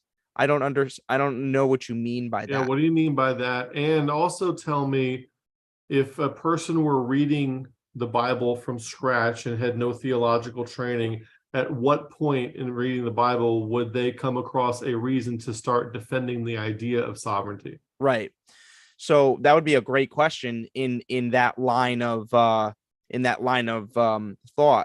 And so what I see happening because I tend to do this a lot, I tend to be very long-winded in conversation and kind of insufferable sometimes when I'm in a conversation that I feel like might be going sideways, because I don't want to yield to that expedient sophistry, where somebody just talks very quickly and emotionally and intuitively, not reflexively actually paying attention to what they're saying, and therefore have no idea what they really mean. So what I see happening in like a Jordan Peterson video is he'll get somebody to slow down and consider what they even think they're asking him. And what I see is the person with the bad intentions getting very frustrated because the conversation is not getting to that destination where they get to hammer their punchline of, well, the ideological punchline. The floor is being taken out from underneath them. Right. And so I think you see that a lot in the Platonic dialogues, is that, Socrates is spending so much time like breaking down, or like allowing the dialogue to actually bake, which makes the food much more rich, much more tasteful, Hmm. rather than just going to McDonald's getting fast food. You know what I'm saying? I see him slowing the conversation down. He doesn't allow Gorgias or, the sophists to just basically go, point A, point B, point C, boom, I gotcha, Yeah, you're not going to you have a know? syllogistic takedown. Yeah, yeah. So I see one way of preventing the propagation of ideological thinking, or of the egregore, like you're saying. One technique being slowing down the person's speech and getting them to clarify. It's just that when you put that set of demands on the person, they will often probably get very frustrated with you. I've experienced that a lot, is they get very frustrated, um and try and, like, provoke you to start speaking in a expedient way like they are, or an emotional way like they are, you know or an intuitive way like they Yeah, are. they want to get you. Yeah. So the intuitive part is very interesting too, because this kind of thing feeds into the intuitions, Yeah, and the ideology with which you align yourself starts to shape your intuitive sense of knowing, to right. the point where when you start questioning things and going back to first principles thinking, Yes. an ideological person will look at you like you're Yes. crazy. Yeah, Oh, don't you know anything? Well, yeah, yeah. I'm aware of all the things. Yeah, they'll try and use the expedient language flow to hijack your moral intuitions. You Yes, see, that's where a if you can great way to say slow that. the conversation down, you won't fall susceptible to, sanctity and degradation, or any of Jonathan Haidt's moral Yeah, the moral intuitions. You're foundation. Yeah, less susceptible to it, because you're more reflexively, um um like, paying attention to what you're saying and what's being said by the other person. So you're allowing for a greater bandwidth of time to kind of absorb maybe what's really being said here, you yes, know? yes. Um, Another, to continue down that list, would be to clearly state objectives. Mm-hmm. And I put this phrase in here: slow down, like from what you were saying, slow down the speech and get them to clarify. Yeah, I Clearly like state that. objectives. Avoid moralistic reasoning. Mm-hmm. Do not assign motives to the interlocutor. You just want to elevate yourself above the word of God. You just can't stand for something to be more authoritative than you, or you hate this or something. My I had a discussion. I had to have a discussion with money a little bit about with my ex, and she says, "I know you're bitter about paying child support." Well, that kind of thing, that kind of ideological thing where you assign some kind of emotion or motive to somebody else as the reason for why they're saying or doing something, has no Yeah, place in a good faith dialogue. a lot of the times, like, assertions like that end up being just projections, actually. you Yes, yes, know their projection. Exactly. That's exactly right. So then do not assign dispositions to the interlocutor. And now, there's a lot of thou shalt nots in here, you know. Um, do not presume hatred, likes, and some of these kind of overlap. Yeah. Hatred, likes, dislikes, whatever, are catalyzing your interlocutor. You just hate the word of God, which is a mix of presuming a disposition and moralistic reasoning. Do not presume a moral inferiority of your interlocutor. Well, if you know, if you weren't so totally depraved, you would understand Calvinism. Do not steer the conversation toward a pre-aligned ideology. This is just off the top of my head, but something like, and we could, have a project to expound on this or to simplify it, maybe. Hmm. Something simple to where, if we're going to have a dialogue with somebody, get them to agree to these things, and then maybe like if we're going to do not really a debate, but a topical discussion with a Calvinist Yeah. online, have a third person who's like the Yep. referee for when one of these are broken. I was just playing in my mind as you were saying that. It's like if you could get somebody like JD Martin, because I think JD Martin is actually pretty open to at least initiating conversation. Right. You know, I think he is, but it would be kind of cool to see if he would yield to like a set of parameters or constraints like this, Yeah. and it'd be open to see like what he might say under these constraints. You know what Like, I'm saying? okay, so another thing you could do is take those parameters and go through a James White debate and cross out everything that violates one of those and see what's left. Yeah. But I wonder if that would be like a real exercise um for a any kind of ist or ism, you know, Yeah, like a yeah. Calvinist to actually, you know, engage. They'd probably think it was some kind of sorcery or something like that, but to like put this set of constraints on yourself and see, like, I like playing the game all the time. Like don't ever say anything that you've heard before. Like playing that game with myself is actually like really hard. Alexander Solzhenitsyn said that intelligent thought is non-imitative. Right. So you're putting a set of constraints on yourself in order to you know, exercise yourself. You know, it's just like weightlifting, putting a set of constraints to get stronger, you know. Yeah.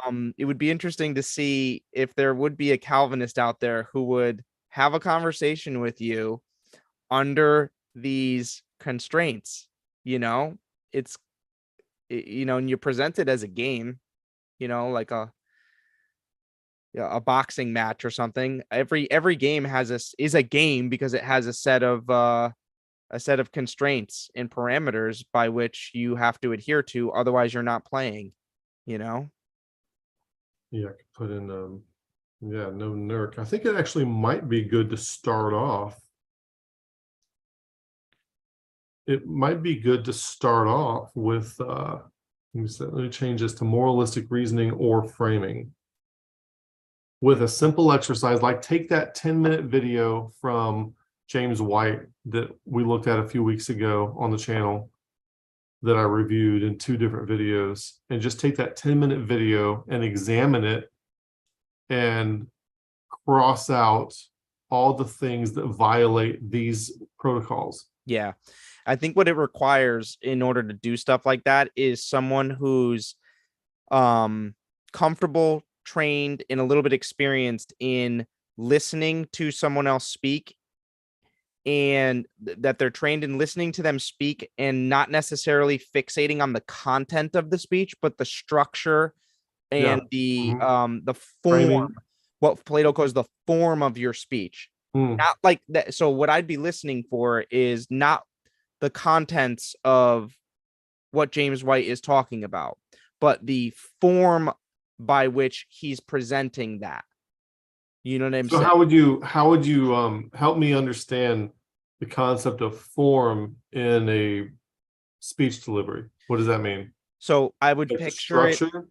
I would think of somebody's speech. Like think of if I were to speak out a paragraph, think of that paragraph as as an object, and think of the contour of that object. Like maybe it goes this way and it goes this way and it forms something. And then the contents is like the color and the texture of what that object is, Flavor, okay. or the flavor, to use a different sense. Mentioned, yeah, yeah. Yeah. But that's the form of the conversation is, or the speech is is like the contour of it, you Mhm. know, and then the internals of it is what is the semantic, the content, you So know. yeah, I would actually like to see you, because I'm not sure how well I'm following how that would go, because I like it, but it would be interesting to see you take something and do that to it, to So lay I out the form. like like if you read some of the Platonic dialogues, you'll see different characters in the dialogues say something like praising the form of the person's speech. You know, like, so it's the manner and the the the shape by which they gave rise or manifestation to the notion they were trying to relay to the other person.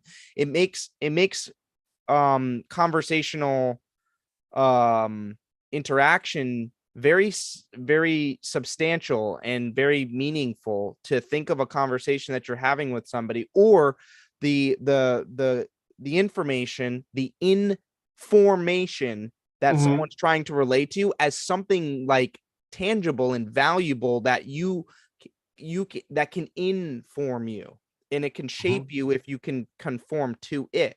And Mhm. it puts a whole participatory element into when you're talking with somebody. And so when you listen to somebody who's in a debate setting, a lot of the time you're you're probably going to it's such a unidimensional and like ugly form of communication, because it's so one-sided. There's no poetry in it. There's no autopoiesis in it. There's no perspectival like expansion Mhm. inside of what the debater is trying to communicate. Mhm. It's so narcissistic, actually. You know Yeah, what it I'm saying? also presupposes a degree of omniscience. Yeah. Like, why would I argue that a particular viewpoint is right semantically? Why would I do that?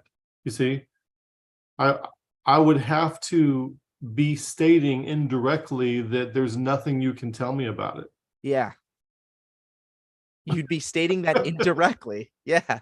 That's what you're indirectly Because saying. I have because nothing to learn about this because I know it all. it That's makes what, you if you enter into debate, that's what you're saying. it kind of just brings out the futility in like in element not elementary school, but in like high school, when a teacher thinks it's a good idea to be like, okay, there's this position and this position, and on in the political uh field on Yeah, landscape. Yeah. abortion or whatever, and this side of the room is arbitrarily going to argue for this, and this side Yep. of the room is going to argue for this.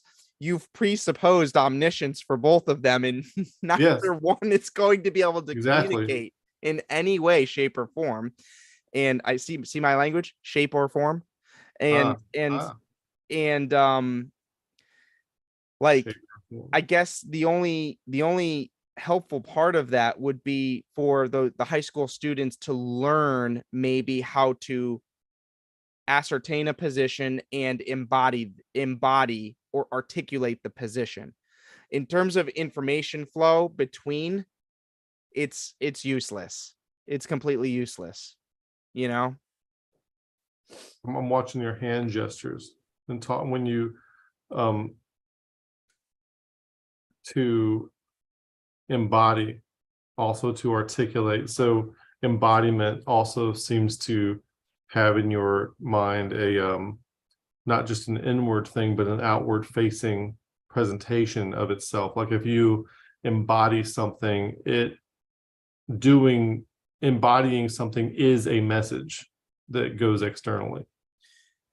Yeah, I see like Jesus as the uh God manifest in the flesh. Yep. It's like the abstract notion of God is embodied and now expressed in Hmm. in in Hmm. a in a cognitive agent. So the way that Jesus moves, the way he embodies like that, that's how I would see like the whole notion of the incarnation, is that it's the idea of God, or the beingness of God embodied in a person. That's the incarnation, you know? So there's the expressive element outwardly is important. You know, it makes me think of when Jesus says, I proceeded out of the Father. He's like an outward expression of God. Express image of God. Right, exactly. And remember, like, break the language down, slow Express your image of language his down. person. It's expressing. It's an expressing. An external press. Yes, an external press.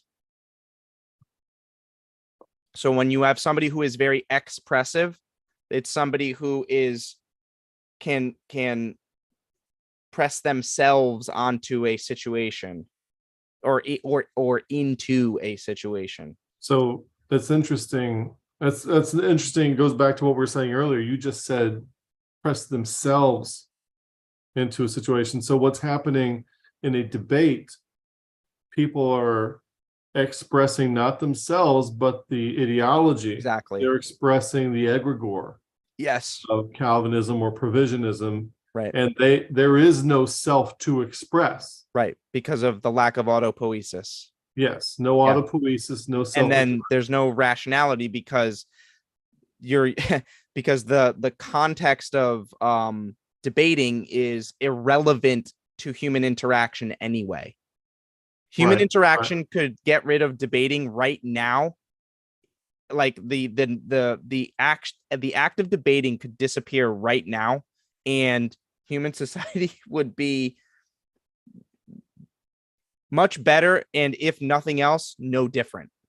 Yeah, a phrase that I wanted to capture and bring into this discussion, which I'll bring into another one, is Jordan Hall and John Vervaeke were talking, and Jordan Hall says, you and I can interact in a way that makes us both more intelligent and more wise, but that can never happen in a rivalrous dynamic. It can never happen in debate.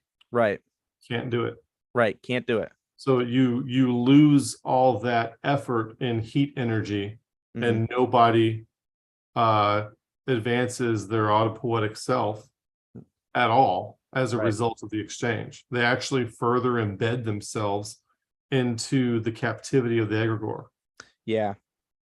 And I would say that debate is even worse than like competition, because yes, like in a sports competition, there's rivalry, right? But that rivalry is can go down the layers of knowing, where there's actual embodied movement, there's skill, there's other layers of knowing that need high levels of competence to be expressed in order for it to be a sports competition. Where there's also the meta game, which is not a competition, which is what I was just going to get to, is that there's also a meta game which can invoke and induce an autopoiesis and a growing in competition or contention with another person, where debate is so unidimensional because it only lands in the proposition space that you don't have any you don't have the bandwidth available to you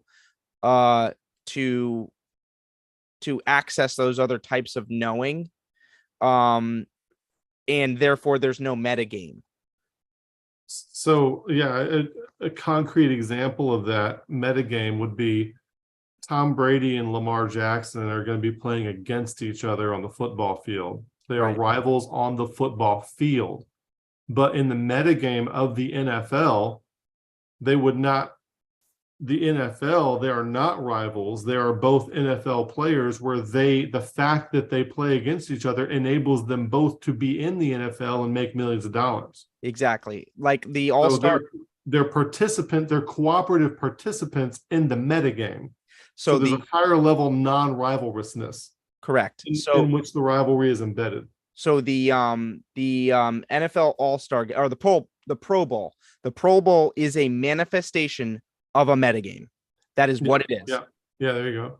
It's and so with debate is a competitive and rivalrous mode that is unidimensional in its levels of knowing, which I can't think of off the top of my head any sort of metagame that could be played in in debate. It seems like it So doesn't. the metagame is actually being played by the egregore in a debate. And the debate is the means by which the egregore solidifies processors into its computing system. So there's a lot of people who sit into a debate and they will listen and they will be reified in their Calvinism or in their Catholicism, see, or they will change sides. Like there was a lot of people who watched a debate between Carl Keating and Peter Ruckman. A lot of them they left Catholicism as a result of that debate. So the egregore of Independent Fundamental Baptist King James Onlyism used that debate to gain more captives. Yeah. See? So the metagame is being played by the egregore, not the people. The people aren't agents in an egregore. Right. They are servants to the agent, which is the egregore. Wow. Are we about spent? Somebody gave us an A+. Thank you for the A+. I got to say him earlier. So that person S33, the future, I guess. I hid him from the channel for a second mistakenly because he was speaking with a lot of emojis, and he talked about the kiss of Judas or something like that. And when I see little kissy faces, I immediately think it's like porn spam, and I just go delete it without looking at it closely. So I deleted it, and then I saw that it was actually a legit comment and brought it back. I also want to say thanks to Susanna Barnett. She said she sent a super chat. Thank you for delving into these topics. I haven't found any Christian platforms broaching AI from this perspective. I'll have to rewatch. So I guess I'll let you have the last word, but in summary, Calvinism is an egregore, it's an AI, and the people that have served to. So when you optimize for something like total depravity, it's a premature optimization, which results in technical debt. And the people that have served to fill the need of that technical, doing all the writing and commentaries and all that stuff. Calvinism has so much writing because there's so much technical debt due to the premature optimization. And so the people who are fulfilling that need of the premature optimization, clever post hoc rationalizations toward the central meme of the meme complex of Calvinism, those people are going to be replaced essentially with easy access to GPT-4, where the people will no longer be needed and the people will no longer be sense makers.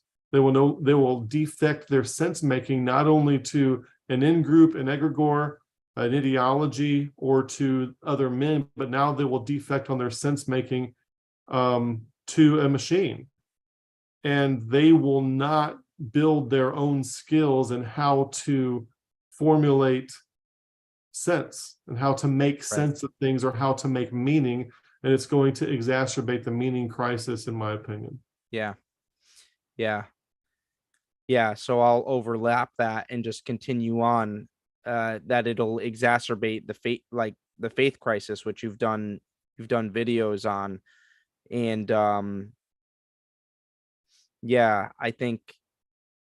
I think a lot of the things that came out in this conversation were really provided me with a whole set of new words, new way of putting words together in order to understand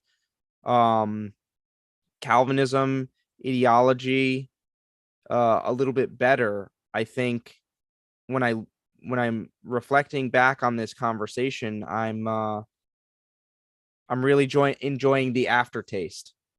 You know,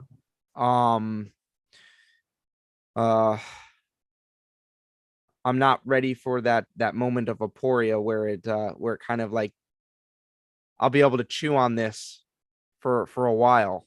Yeah. You know, I hope that it was helpful, and I hope that people were able to follow along at whatever level or whatever degree they were that they're at, basically. You know, I felt like being able to insert the contents of Calvinism Mhm. allowed certain people to understand layers of ideology Mhm. that is less like Bible speak, I guess you could say. Mhm. But hopefully they're understanding the notions we were talking about in Calvinism and overlapping them into the more generalized ideological concepts that we were talking about, and then even then moving that up into like a narrative structure of like sci-fi movies and how Mhm. sci-fi Mhm. narratives tend to go, and how nicely that overlaps onto ideology, which overlaps onto the patterns and propagation of something like Calvinism. So I think the whole conversation had some pretty nice layers to it, you know? Yeah, I really appreciate you having it with me. You've educed and brought out, as I was hoping you would, as Good, you help the concepts congeal. good. They were kind of loose in my head, and having the conversation with you, as Yeah, always, uh, brings it to life. good, good. I'm glad. Well, looking forward to next time. Yeah, me too, man. I'll catch you a little later. All right, thanks, Nick.